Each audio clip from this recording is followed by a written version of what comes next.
Welcome to First and 10 with HS Live. I'm sports editor Nicholas Huba. Again, with me is the king of the cow, the magician, I don't know, weatherman in Fasario, whatever your name is now, Mike McGarry. Mike, we've made it to the final week of the regular season. I can't believe it's all gone now. Right. The postseason grouping pods will be announced this Sunday, and then we'll have 2 weeks of postseason play, followed by the Thanksgiving games to end the season. But just taking it a day at a time, I think everybody who's on the field this weekend, we had a prominent program shut down because of COVID-19, and Lenape, the #1 team in the Press Elite 11. So every team that's on the field this weekend has got to feel good about just getting a chance to get out there and play. We're at Holy Spirit here today. They have the game of the week against St. Augustine, a game a lot of people have been looking forward to all year. Absolutely. Holy Spirit ranked #2 in our Elite 11, 4-0 against St. Augustine, ranked #5 in our Elite 11, 3-1. The winner will take a big step towards maybe saying that they're the best team in South Jersey. Should be a great matchup out at St. Augustine on Friday night. Holy Spirit, of course, features Patrick Cheek Smith at running back.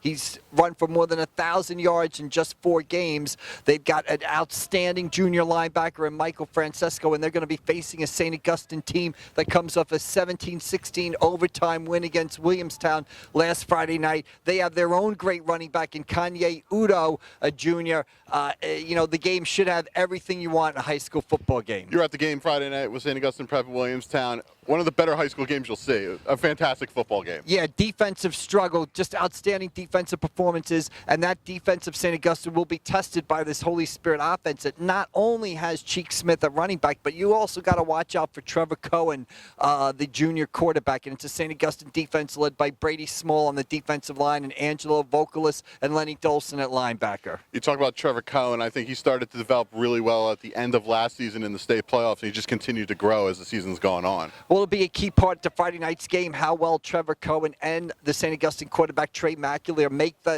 these are two teams that like to run the football. So it'll be who is going to make that timely throw. Last Friday night against Williamstown, Trey McAleer completed 2 big passes to Nasir Hill in overtime to set up St. Augustine's touchdown. It'll be who can make those throws on Friday night, those timely completions to keep drives alive. That's going to, be a big difference in the game. In our game, we'll focus on Friday night. It'll be the rivalry of all rivalries kind of in the area, Mainland and Ocean City. They'll play tiddlywinks, they'll fight, they play baseball, they fight. Whatever they do, they don't like each other. Right. And we'll carry this on the football field again. Absolutely, and it's a big game. Mainland, a lot of freshmen and sophomores this year, kind of rebuilding at 2 and 3. Ocean City is 4-0. They want to be in maybe one of those postseason grouping pods to have a chance to prove that they're one of the best teams in South Jersey. So it's a big game for Ocean City to maybe make a statement on Friday night against their biggest rival, against a young, talented Mainland team that's played great defense all season long. Another game on Friday night we'll focus on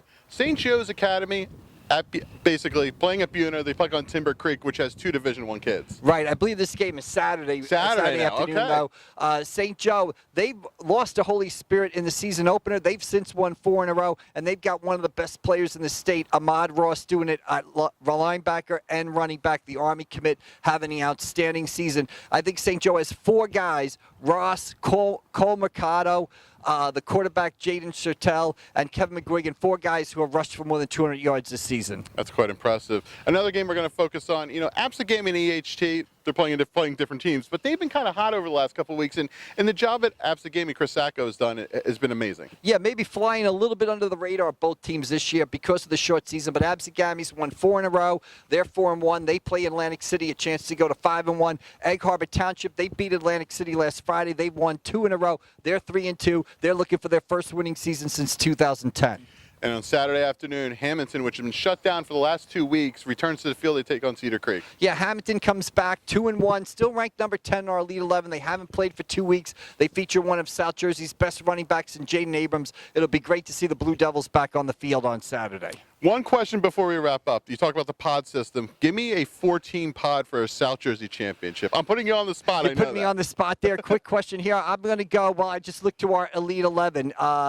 Taking Lenape aside because they'll be ineligible for the pod 1 week. Maybe they could come back in week 2. Who knows? Maybe Derek Sellers, man of the people, can work something out. But I think you got to take Cherokee. I think you got to take the winner of the St. Augustine. A playing game? The winner of the St. Augustine Holy Spirit game. I think think you got to take Ocean City if they beat Mainland on Friday night, and then, you know, where do you go? Do you go back to Williamstown? Do you go to an undefeated Winslow Township? I don't know. So I'll give you 3. The 4th team, I'll leave that up to Sellers. All right, we got 7 teams for 4 spots. Traditional NCAA tournament. There you go. Mike, thanks for joining me. All right, always a pleasure. Sorry, I had to.